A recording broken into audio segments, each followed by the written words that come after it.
श्री स्वामी समर्थ, जय जय स्वामी समर्थ. तर आपण उद्याच्याला आहे. उद्याच्याला काय आहे, तर उद्याच्याला आपल्या ह्या वर्षाची व या वर्षाची शेवटची संकष्टी चतुर्थी. तर ह्या संकष्टी चतुर्थी आपण कशी साजरी करायची आहे, की जेणेकरून आपल्याला येणारे जे पुढचे आपले वर्ष आहे ते सुखाचे आणि समृद्धीचे जाऊ दे यासाठी. तर आता आपल्याला पुढच्या पुढच्या महिन्यामध्ये अंगारकी संकष्टी पण आहे.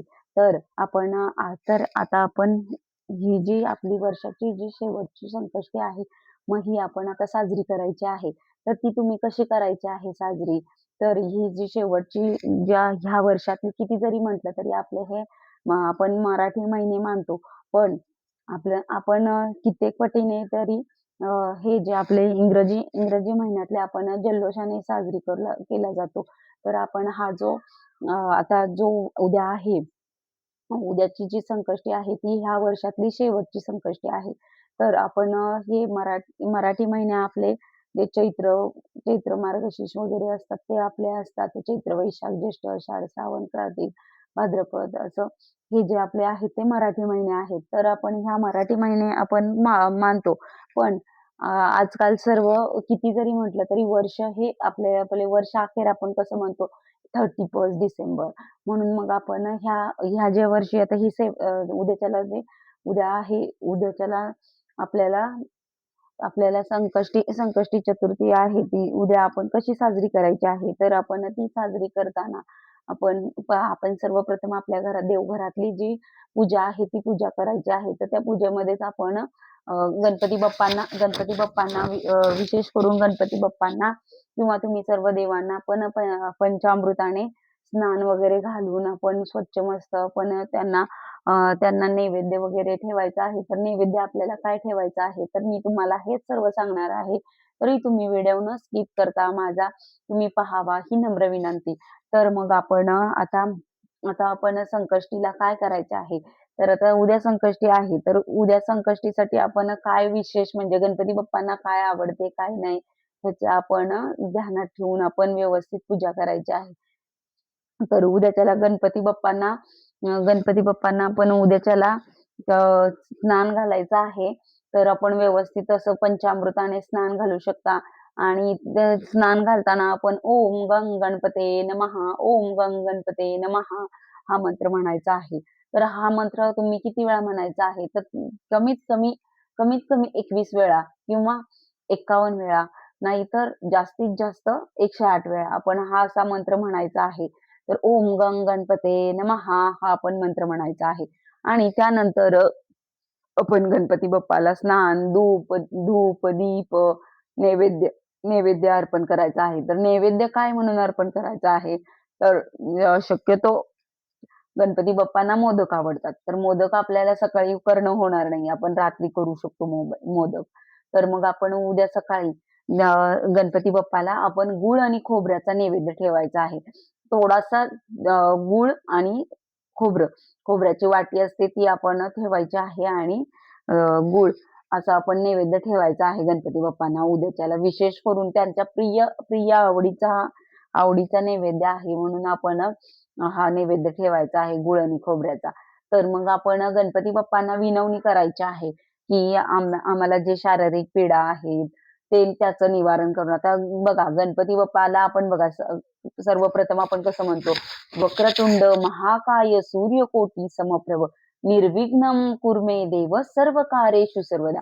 म्हणजे बघा आपण गणपती बाप्पाचे नाव घेतले प्रथम, तर आपली तिथून सुरुवात होते.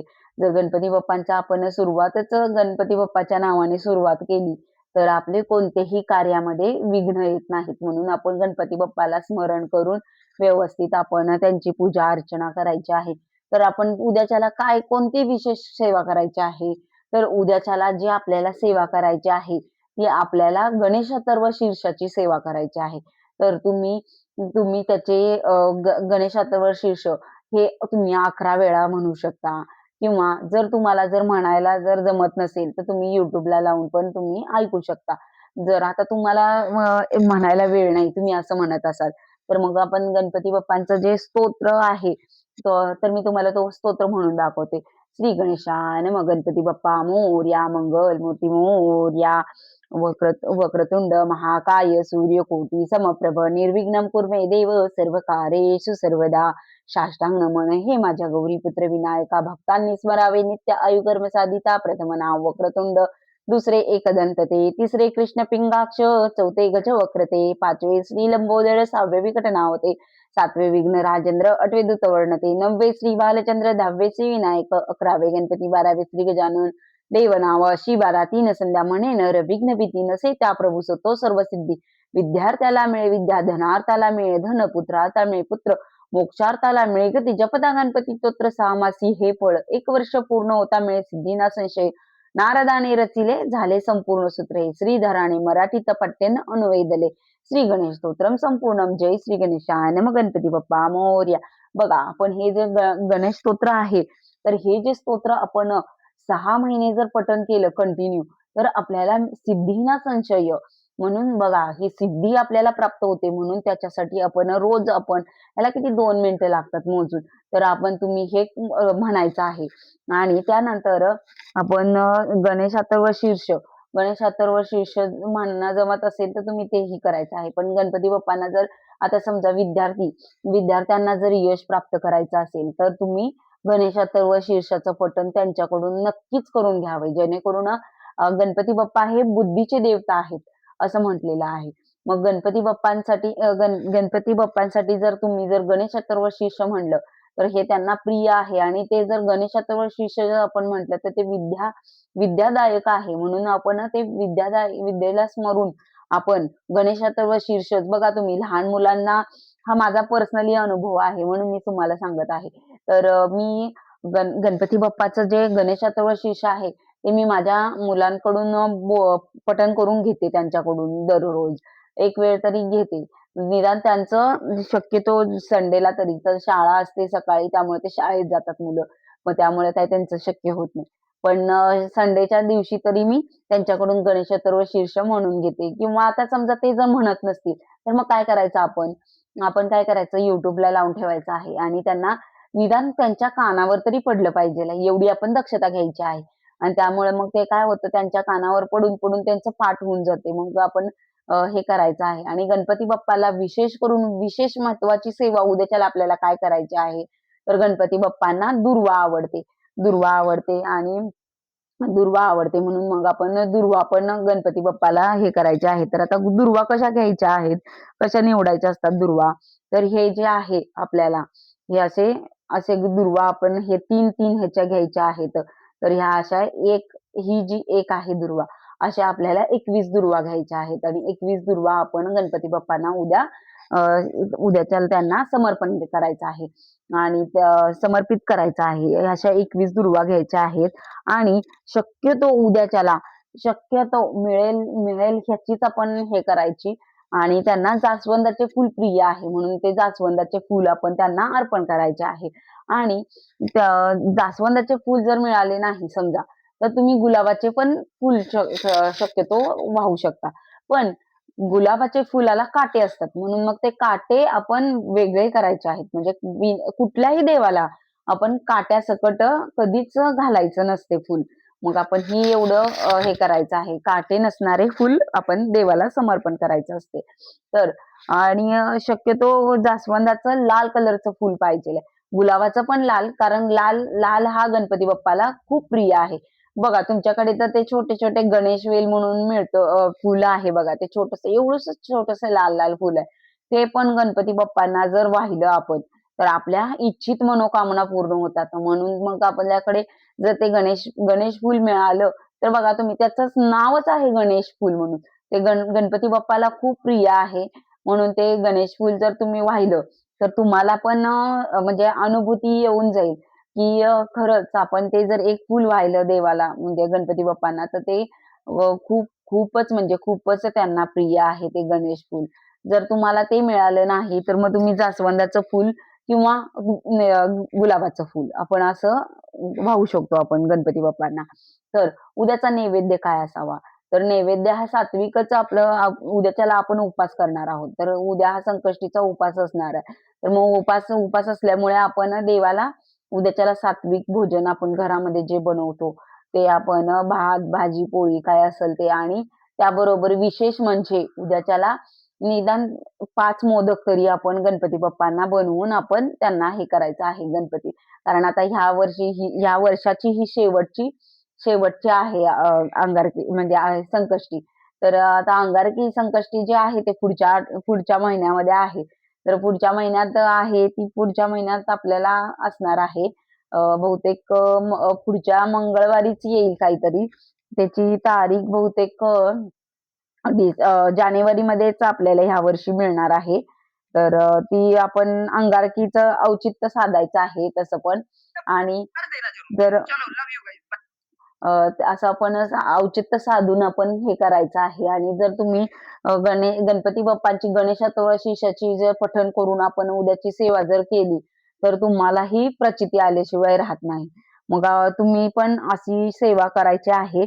आणि गणपती बाप्पांना उद्याच्याला न चुकता 21 दुर्वा व्हायच्या आहेत. आणि त्यानंतर फूल पण व्हायचं आहे.